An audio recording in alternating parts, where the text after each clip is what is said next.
One of the major things that I want to point out to you throughout this whole thing is that we're going to be using our labs to help explain the law of conservation, why we're doing what we're doing, and also the types of reactions. So for starters, we're going to go back to a lab that we did where we had a setup just like what's pictured here, and we place silver nitrate in the test tube. We place potassium chloride inside the flask. We place a cork on top of that, and we got a mass. And so for these two over here, we got a total mass for it. Then we inverted it to allow the two to mix together and weighed it again. And the weight before and after was the same. And so the law of conservation of mass tells us regardless of how substances within a closed system are changed, the total mass remains the same. And the key thing is that you have a closed system. Okay? One of the scientists that we talk about at this point and we talked about earlier in the year is Antoine Lavoisier, who gave us this idea of law of conservation. Because during his time, when they couldn't explain why there was a mass difference of something, they called it phlogiston. Phlogiston was used to explain anything they couldn't explain. Lavoisier was the first scientist on record who went in there and figured out how to close off the reaction and was able to prove it wasn't phlogiston. Instead, it was what he named oxygen. So we'll take a moment and we'll think about your labs, and every reaction that we do, it holds to the law of conservation. But the key thing is we have to recognize when we look at our reaction in that system, is that an open system, is that a closed system, or is that isolated? Now, for an isolated system, I've got to have a specialized piece of equipment. So like a thermostat. So this thermos here is specially designed to keep what's on the inside hot. And so in the spring, we'll use what's called a calorimeter cup to look at thermal chemistry and how the energy of a system moves from one point to another point, but it's still conserved. Now, most of the reactions, if you're going through your head, you'll think about like the magnesium, when you burnt magnesium, or you burnt the steel wool, or when you looked at the heating properties of sugar and salt. All of those were open systems. Very few systems we work with are actually closed, but they all hold to the law of conservation.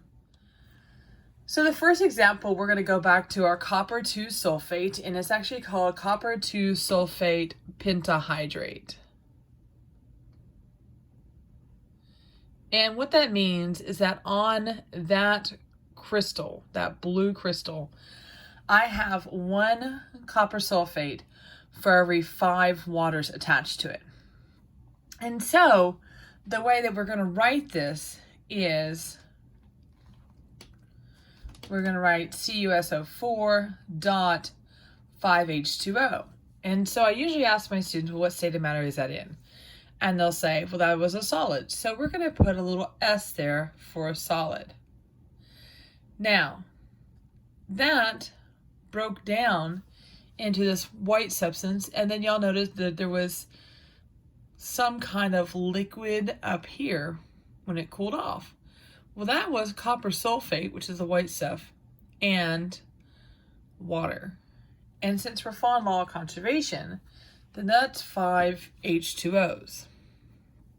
Now, clarification. This side of your arrow is called reactants.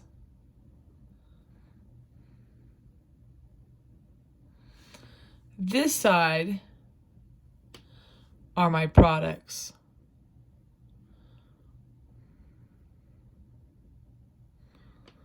And the arrow means yield. Now you'll notice that I've placed a red triangle. Well, that red triangle is signifying that Bunsen burner, because the only way that I could get it to break down was I had to supply heat. And so the triangle means I have a catalyst. And if you recall from biology, a catalyst assists in the reaction, but it's not directly a part of the reaction. And so we have heat that is helping this reaction to occur. Now, the final thing we want to recognize about this is the type of reaction that it is. And since we have one reactant breaking down into multiple products, this is called a decomposition reaction.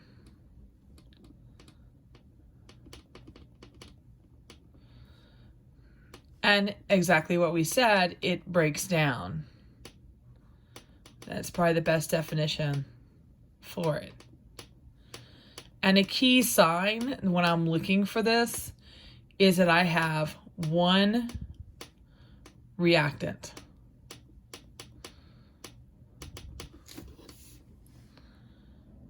And that breaks down into two or more products. Because part of what you're going to be doing now is in lab, I'm going to have you practicing writing your equations, practicing writing what's happening. And so you're going to have to be able to identify what you're working with. Example number 2, copper wire and silver nitrate. So when we did this, we stuck the copper wire into our silver nitrate, and over time we got a color change and we got this kind of fuzzy stuff. And so at the time you didn't know what it was, but now you can actually figure out what it is. So in the first things we got to do is we need to make sure that we know what our reactants are. And so we have copper wire, which is Cu, and I'll tell you that's a +1 charge. We have silver, that's +1 nitrate, which is a -1. That's going to crisscross and become AgNO3. And so I get down here where I'm going to write, and we have Cu, the copper, which is in a solid state. So I put an S there. Then I have it submerged in silver nitrate. Now, middle school, you would have called that a liquid, but that's not a liquid anymore. That's aqueous, because I dissolved solid silver nitrate into water to make silver nitrate of a certain strength. Kind of like when you make Kool-Aid, you all make Kool-Aid a little bit differently. You put the packet in your pitcher and you fill your water up and you stir it. That's the same way that I make solutions for you in lab. And so it's going to be turned aqueous instead. Well, what I had to look at and I had to figure out is, who do I have two of? And it happens to be that I have two cations here, the copper and the silver. So in this type of reaction, copper and silver are going to switch places. And I end up with copper nitrate and silver as a solid. This switching of places is called a single replacement reaction. You're looking for a single item over here by itself and a different single item over here. Okay? As far as why I've put aqueous out besides NO3, that has to do with solubility rules. That's how I know. Classic one. So here we have our magnesium ribbon, and we lit it over the Bunsen burner, and we got some white substance. Let's figure out what the white substance is. So I have magnesium that's in a solid state. It combined with oxygen in the air. That's a gaseous state. I had to provide heat in order to make this reaction occur. I only have one choice, which is combining these two together. When I do my crisscross, I get MgO, and that was what the substance was, magnesium oxide. The last thing I have to do is I have to balance it because I have an O2 here, and I had to put an O2 there because that's diatomic. So you were supposed to mark that on your periodic table. Since I have 2 oxygen here, I've got to get 2 over here. The only thing I can do is put the 2 out front, and that distributes out to the Mg and the O, and then I put a 2 on the Mg. Since these are 2 becoming 1, this is called a combination or synthesis reaction. So in example 4, we have silver nitrate and potassium chloride.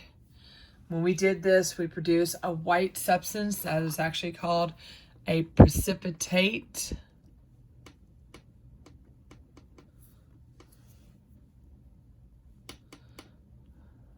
Okay. So I have silver nitrate, which is aqueous. I pipetted in your potassium chloride, which was also aqueous. And the way this works is I'm going to end up switching partners. Okay. So your Ag and your potassium, those are your cations. They're going to switch partners. Ag is going to take Cl. Let's do that. And K will take the NO3. And so they switch partners. Okay. And so I get silver chloride and potassium nitrate. Now the question becomes, how do I know which one is the solid? Well, I'll tell you a little secret. Anytime that you have a nitrate attached to anything, it's soluble. And so since I know that rule, that means that white substance that I'm seeing as a precipitate is the silver chloride. This type of reaction in which partners are switching is called a double replacement reaction because you have 2 that are switching. Sugar, example number 5. All right, so you guys got to work with this when we did ionic and covalent bonds, and so many of y'all got your sugar to where it either started to caramelize on you or burnt. And that has to do with its low melting point and being a covalent substance. Okay. The state of Texas wants you to recognize what we call organic combustion because technically the magnesium oxide is also a combustion because it's in the presence of oxygen. But state of Texas says that is combination synthesis. For combustion, we are looking for what we call a hydrocarbon. And sugar has carbon, hydrogen, and oxygen, C12H22O11. It is going to combust in the presence of oxygen. The way that I force this to occur is I add heat to it. The oxygen obviously is a gas. And I produce carbon dioxide and H2O. That's what's being formed on the outside. So, every time that I do a combustion reaction, I'm going to have the same thing every single time. I'm going to have a hydrocarbon reacting to oxygen, and it's producing always carbon dioxide and H2O. So this is a combustion reaction. So to sum this up, some important ideas to note.